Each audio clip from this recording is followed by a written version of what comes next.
Assalamualaikum warahmatullahi wabarakatuh. Salam guru penggerak. Saya Fitriani, CGP Angkatan 7 dari Kabupaten Seruyan, Kalimantan Tengah. Dengan pengajar praktik Ibu Siti Musaroni dan fasilitator Bapak Yogiantoro. Bapak Ibu calon guru penggerak, kali ini saya akan menyampaikan tugas modul 1.1.A.8 kesimpulan dan refleksi Ki Hajar Dewantara. Saya merangkum 5 kesimpulan dari filosofi Ki Hajar Dewantara. Yang pertama, pendidikan bertujuan menuntun pada keselamatan dan kebahagiaan. Yang kedua, pendidikan harus memperhatikan kodrat alam dan kodrat zaman. Yang ketiga adalah pembelajaran harus berhamba pada anak. Yang keempat, budi pekerti adalah keselarasan antara cipta, karsa, dan karya. Dan yang terakhir adalah menjadikan trilogi pendidikan sebagai pedoman. Saya merefleksikan diri saya dengan 3 pertanyaan. Yang pertama adalah apa yang saya percayai tentang murid dan pembelajaran di kelas sebelum saya mempelajari modul 1.1. Yang kedua, apa yang berubah dari pemikiran atau perilaku setelah mempelajari modul ini? Yang ketiga, apa yang dapat segera saya terapkan lebih baik agar kelas saya mencerminkan pemikiran Ki Hajar Dewantara? 5 hal yang dapat saya rangkum pembelajaran di dalam kelas sebelum saya mempelajari modul 1.1. Yang pertama, teacher center. Yang kedua, tidak memahami karakter anak. Yang ketiga, pembelajaran monoton. Kemudian, memaksakan anak untuk pintar. Yang terakhir, mengukur kognitif saja. Baiklah, saya akan paparkan satu persatu. Yang pertama adalah teacher center. Artinya, pembelajaran masih berpusat pada guru. Guru lebih mendominasi. Anak kurang dilibatkan dalam pembelajaran. Akhirnya anak mengantuk dan tidak bersemangat. Yang kedua adalah saya sering menganggap semua anak sama. Saya beranggapan bahwa anak hanya kurang berlatih dan tidak bersungguh-sungguh. Sehingga saya memaksakan anak untuk mengikuti perkembangan kemampuan anak-anak lainnya.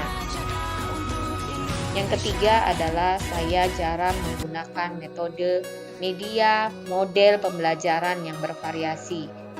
Cenderung menggunakan metode diskusi dan seringkali memaksakan anak untuk mendengarkan dan memperhatikan.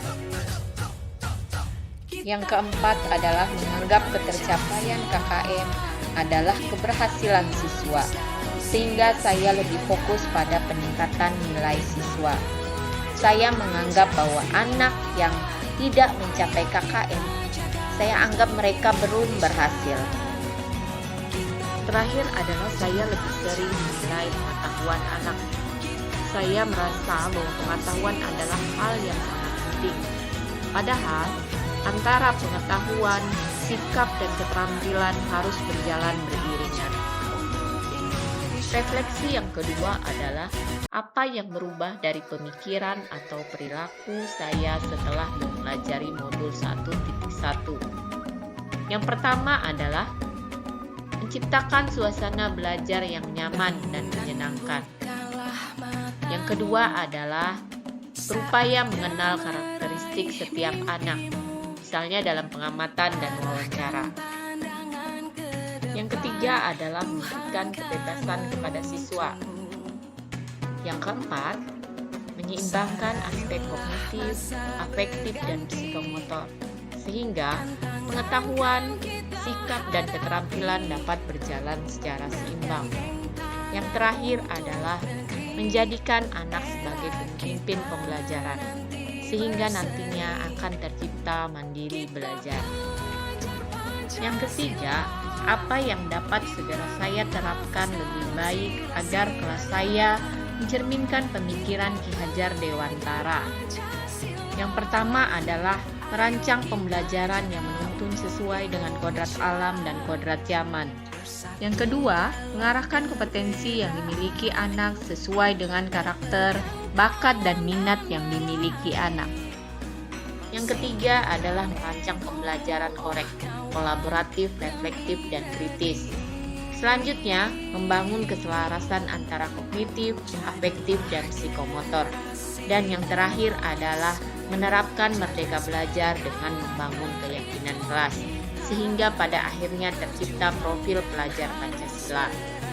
Bapak Ibu guru hebat, demikianlah kesimpulan dan refleksi modul 1.1. Saya Fitriani CGP Angkatan 7 mengucapkan terima kasih. Wassalamualaikum warahmatullahi wabarakatuh. Salam guru penggerak, tergerak, bergerak, dan menggerakkan.